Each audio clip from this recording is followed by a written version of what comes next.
Olá, boa noite. Meu nome é Poliana Esplendor, sou médica anestesiologista do Hospital São Camilo. Boa noite, eu sou Beatriz Moser, médica anestesista do São Camilo. Nós somos da equipe SEAC, Serviço Especializado em Anestesiologia de Concórdia, que é composto também pelo Dr. Rafael, o Dr. Márcio e o Dr. Romualdo. E nós vamos aqui fazer uma pequena explanação para tirar algumas dúvidas sobre como é a anestesia, né, durante esse momento tão especial que é o nascimento do bebê. Então, a anestesia na gestação ela é um termo muito amplo, então a gente procurou abreviar o máximo possível que a gente conseguiu e em termos mais simples possível também. O principal objetivo do médico anestesiologista nesse momento é proporcionar conforto para a paciente. Tanto no parto normal quanto na cesárea, a gente tenta proporcionar um conforto e a possibilidade de que o cirurgião, no caso da cesárea, faça o procedimento com o mínimo de complicações possíveis. Os tipos de anestesia que tem são vários, né? Desde anestesia geral, a sedação, raquianestesia, bloqueio peridural, anestesia local. E dependendo do tipo de procedimento, a gente escolhe o tipo de anestesia. Dependendo do tipo de procedimento, dependendo do tipo de paciente, cada paciente é individualizado para a gente escolher a melhor forma, o melhor procedimento naquele momento. Geralmente, então, como o assunto é gestante, existe na cesárea, que é a raquianestesia, o mais realizado, não que a peridural e as outras estejam erradas. A analgesia de parto, existe tanto medicações EV quanto medicações pelo catéter peridural, que também a gente vai comentar depois. E em casos onde tem alguma contraindicação, é indicado anestesia geral nesses pacientes. Então, o principal objetivo, como eu já falei, é proporcionar conforto para o paciente. A gente tenta humanizar o máximo possível nesse momento que é único para a mulher. Tirar a dor do paciente. A gestante não é simplesmente um adulto, tá?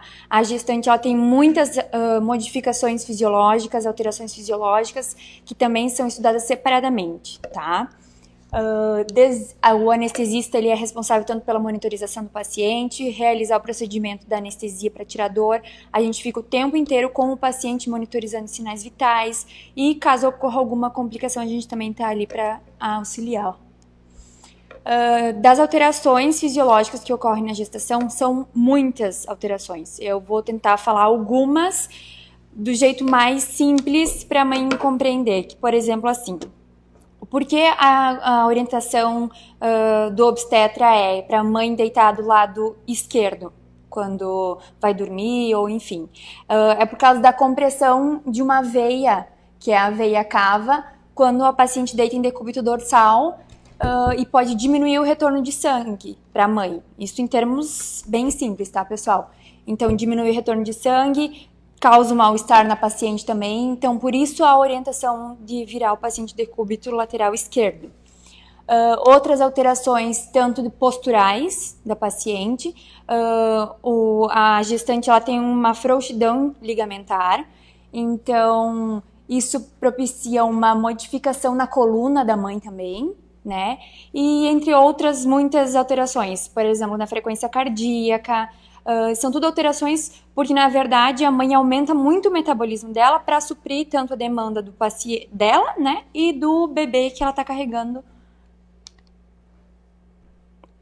Opa. Isso aí. Então, que nem eu estava comentando antes, todos os tipos de anestesia, a gente escolhe o melhor tipo para aquela paciente naquela situação.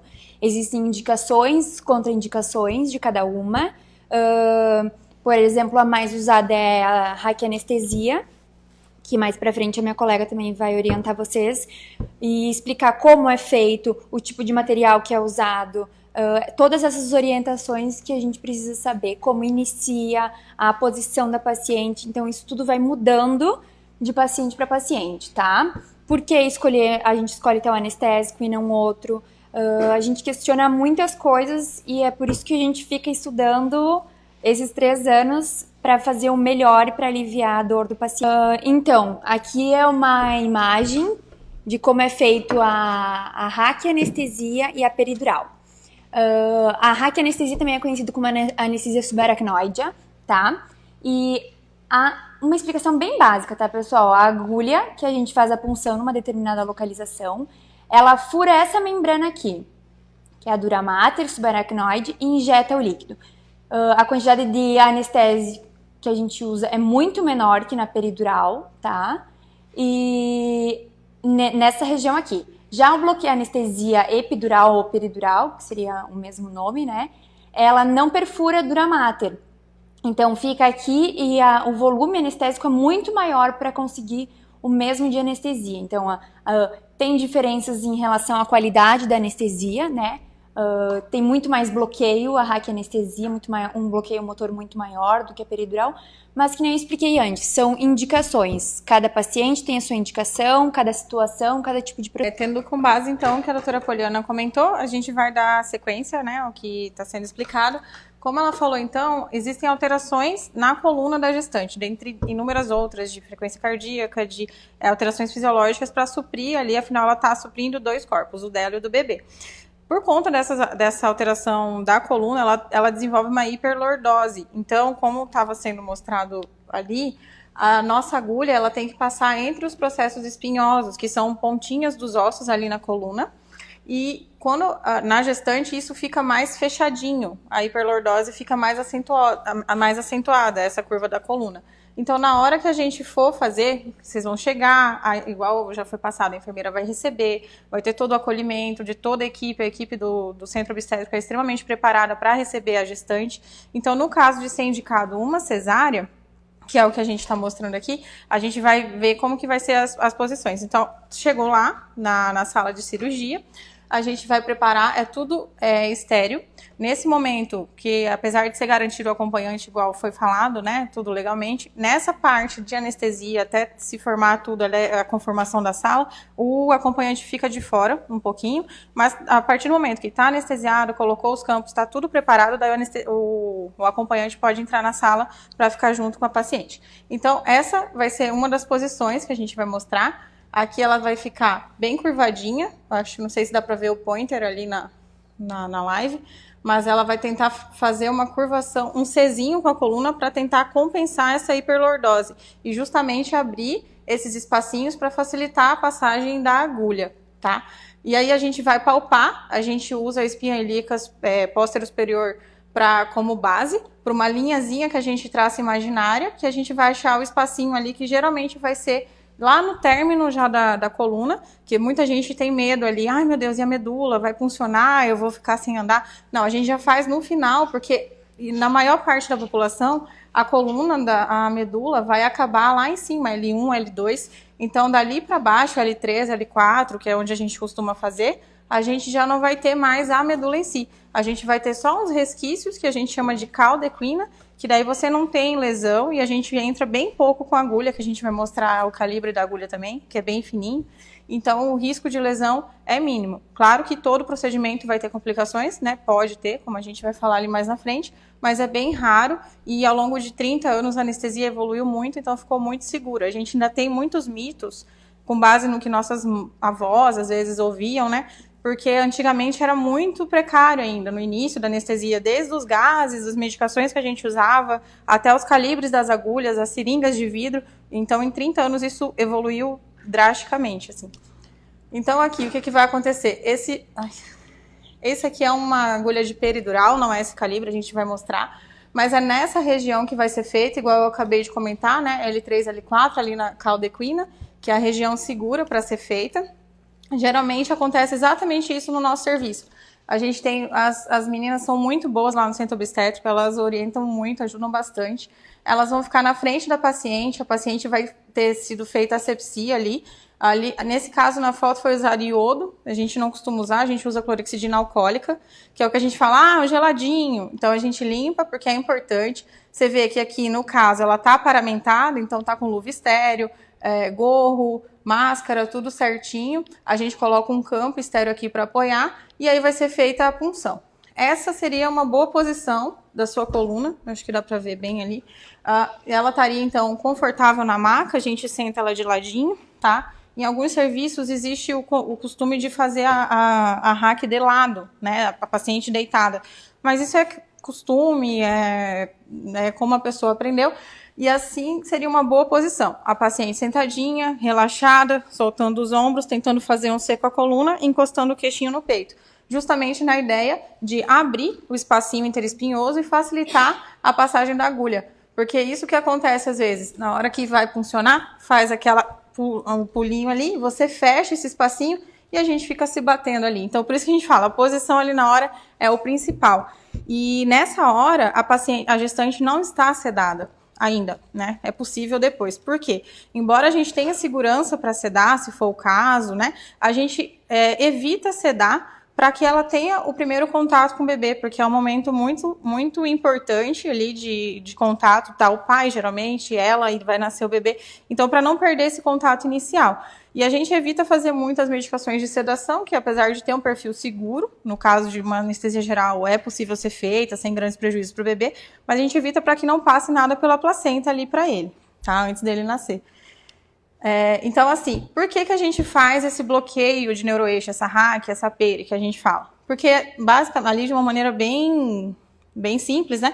A nossa medula, esse amarelão grosso aqui, ele vai dar vários ramos, vários nervinhos para toda a nossa periferia. Quando a gente bloqueia, a gente vai bloquear aqui embaixo, né, na nossa coluninha. O que isso acontece? Devido àquelas alterações que a doutora Poliana comentou, das alterações fisiológicas, a dispersão de uma quantidadezinha pequena de anestésico, a gente usa geralmente 12 miligramas ali, vai dar 2 ml e pouquinho, vamos lá, 3 ml. Bem pouquinho isso aqui. Devido à conformação da coluna, a pressão, a frouxidão ligamentar, o engurgitamento ali que está no espaço, ela vai dispersar de uma maneira que, apesar de ser feito ali embaixo, ela vai conseguir pegar até T6, que seriam esses dermátomos, que é o quê? Esse desenho ilustra como que é a inervação. A inervação sensitiva, motora, enfim, o que acontece? A gente faz lá embaixo, mas o remedinho dispersa e bloqueia daqui para baixo. Então, dependendo da dosezinha que a gente fizer, da forma como a gente injetar, se for um pouquinho mais rápido, da posição, se estiver em Trendelenburg, se estiver virada para baixo, a gente tem essa possibilidade de aumentar a extensão do bloqueio, reduzir ou não. Mas, basicamente, só para ilustrar o que acontece. E quando a gente bloqueia, existe uma ordem de bloqueio da anestesia. Por quê? Porque as nossas fibras nervosas que vão para a periferia, elas têm calibres diferentes. Então, por isso que a gente sempre pergunta, a gente explica assim, mãezinha, agora o líquido que está passando na barriga é quente ou frio? Daí ela fala quente. Aí você pensa, não, é super gelado, igual das costas, mas ela já não está sentindo. Por quê? Porque a temperatura é o primeiro que perde. Daí depois ela vai perdendo o bloqueio motor, daí a gente pede, erga a perna. Daí ela, não consigo, tá normal. Mas eu mexo o pé. Por quê? Porque é mais baixo ali as fibras sacrais, demora para dispersar para ali, então vai demorar o bloqueio ali. Então é normal. E eu ainda sinto tocar, é o último que some. Então vai ser temperatura, motor,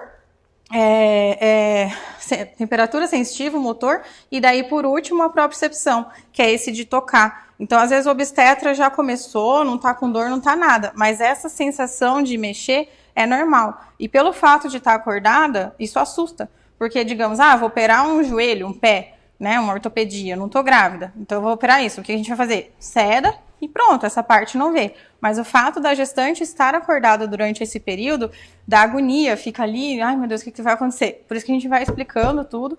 E o legal dessa live, de poder, se tivesse aqui seria mais ainda, porque para poder tirar dúvidas e tal, é justamente explicar isso, que a gente tenta falar isso no dia lá, mas às vezes não pega por causa do nervoso e tudo, mas é totalmente normal. Então, você vai perdendo a sensibilidade aos poucos. Primeiro, temperatura, vai indo, mas não vai sentir dor. Por isso que a gente sempre faz os testes. Ergue a perna, tá sentindo geladinho? É uma forma da gente aferir opa, a RAC pegou, tá legal, pode ir, tá tudo certo.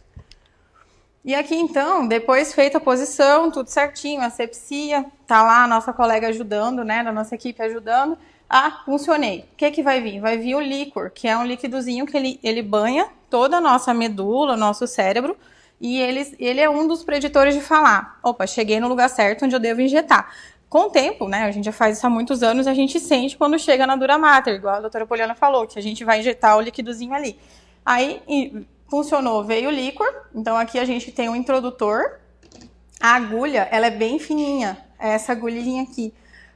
Geralmente a gente usa na gestante o menor calibre possível, que é existe o 29, que é muito fino, muito mole, mas o 27, que é o ideal, porque a chance de ter complicação diminui, como a gente vai falar mais na frente.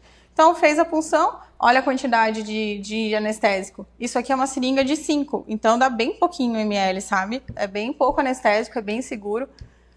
E aqui tem as diferenças da agulha. A gente trouxe, eu não sei se aparece na câmera, as agulhas ou só as fotos. A gente trouxe aqui também, não sei se dá pra ver a diferença. Foi a ideia da Poli. Okay.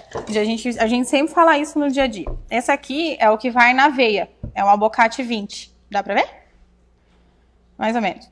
Tá, ele é bem calibroso. A gente sempre fala, olha, a agulhinha da Hack é bem mais fina do que a da veia.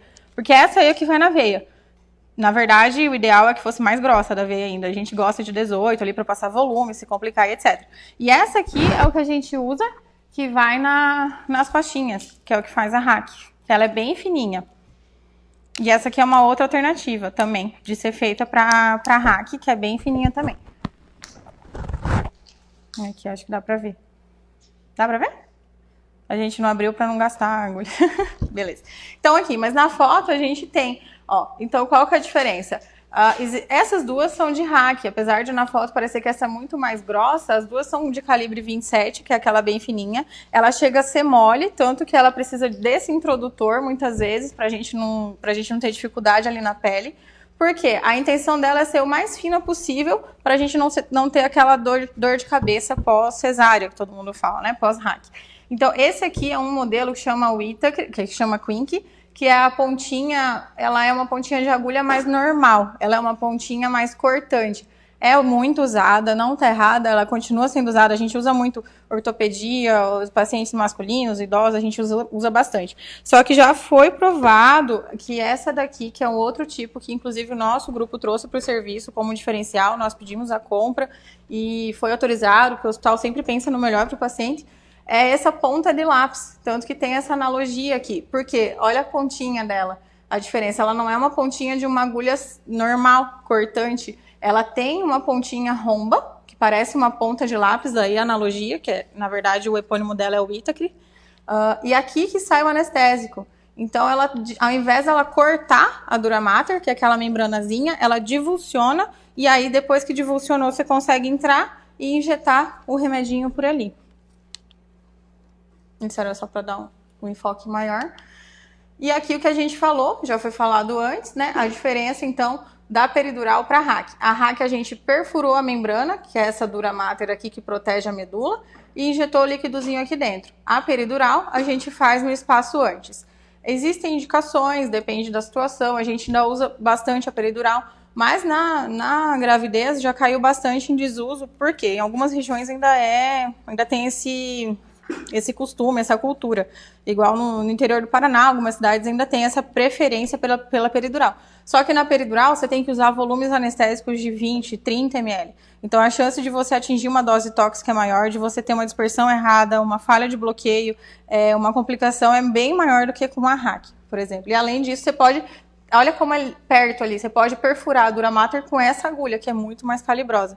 Ela tem o calibre de uma agulha de veia, mais às vezes até, dependendo. Mas no caso de ser feito uma peri, a gente faria como? Também, mesma coisa, asepsia, posicionamento, vou usar daí essa outra agulha com uma outra técnica, não é só ir e furar, eu vou com a técnica de uma seringa sem resistência, para que quando eu chegar nesse espaço antes da dura, a resistência se perde e eu falo, opa, tô no lugar certo. E aí eu vou fazer o teste, injetar, passar catéter, e aí esse catéter, que é o que se fala da analgesia de parto, que é possível ser feita com ele. Existem vantagens, existem desvantagens. Igual eu falei, questão de dose e tudo. E no caso da analgesia de parto, em alguns casos, não todos, mas pode haver atrapalhar um pouco a evolução, às vezes, do trabalho de parto, dependendo da dose que for usada. Pode causar bloqueio motor, impedir que a mãe consiga andar, que ela consiga fazer força ali, pode prolongar um pouquinho o trabalho de parto. Então, como todos os procedimentos médicos, seja o que for, desde uma coisa mais simples, estética, até uma cirurgia mais complexa, tudo vai ter riscos e benefícios e vai ter as suas complicações. Então, a gente pode ter, tanto na RAC quanto na peri, a gente pode ter falha dos bloqueios. Injetei, foi meio dentro, meio fora, ou foi uma dose suficiente, ou por alguma alteração anatômica, às vezes, da paciente. Estava tudo certo, o líquor veio. Beleza, tudo perfeito. Não dispersou da maneira que eu queria. Pode acontecer, não é uma ciência exata. 2 mais 2 são 4. Pode dar hematoma. O que acontece? Às vezes peguei um vaso, alguma coisa ali, principalmente na peridural, que é uma agulha mais calibrosa, ficou sangrando, fez um hematoma, uma compressão. É muito raro, mas pode acontecer. Pode acontecer infecção ali no sítio, ficou o catéter, levou alguma coisa, isso também é descrito. Ou mesmo, às vezes, infecção por disseminação hematogênica, querendo ou não, é um corpo estranho. E aquela que a gente falou que é a cefaleia pós-punção. Geralmente, o que acontece? Algumas pacientes já têm uma tendência a ter mais. Mulheres jovens têm já descrito que a incidência de cefaleia é maior após uma punção da dura, né? Após uma RAC. Por isso que a gente trouxe a gente solicitou essa outra agulha, que ela diminui bastante. O fato de fazer punção única também diminui bastante. E o fato dos cuidados pós-anestésicos também. Repouso, ingerir bastante líquido, se hidratar e não extrapolar ali um pouco, né, no pós-operatório imediato. Geralmente é uma cefaleia autolimitada ali, até 7 dias já tem uma resolução, ela não é uma dor de cabeça que vai dar uma sequela permanente, não é nada grave, mas é uma coisa um pouco incapacitante, afinal está com recém-nascido, precisa dar de mamar, né, tem ela dificulta que a paciente consiga sentar, consiga andar, porque ela é bem postural. Tá? A fisiopatologia dela tem a ver justamente com aquela questão da dura mater ali. Furou aquela membraninha, fica vazando, teoricamente, uma das teorias, fica vazando o líquor, e aí isso faz uma diferença de pressão hidrostática no sistema nervoso, e isso geraria a dor de cabeça. Por isso que deitada ela melhora, tudo certo. Levantou aquela sensação de pressão ruim na cabeça, uma dor que ela não consegue controlar, e que muitas vezes a gente consegue controlar com hidratação, é o principal, hidratação e analgésicos. A gente consegue 50%, às vezes, a gente consegue um índice alto de tratamento com tratamento conservador, que seria ingesta hídrica, hidratação venosa, cafeína, analgésicos, anti-inflamatórios também, para tentar conter essa dor de cabeça.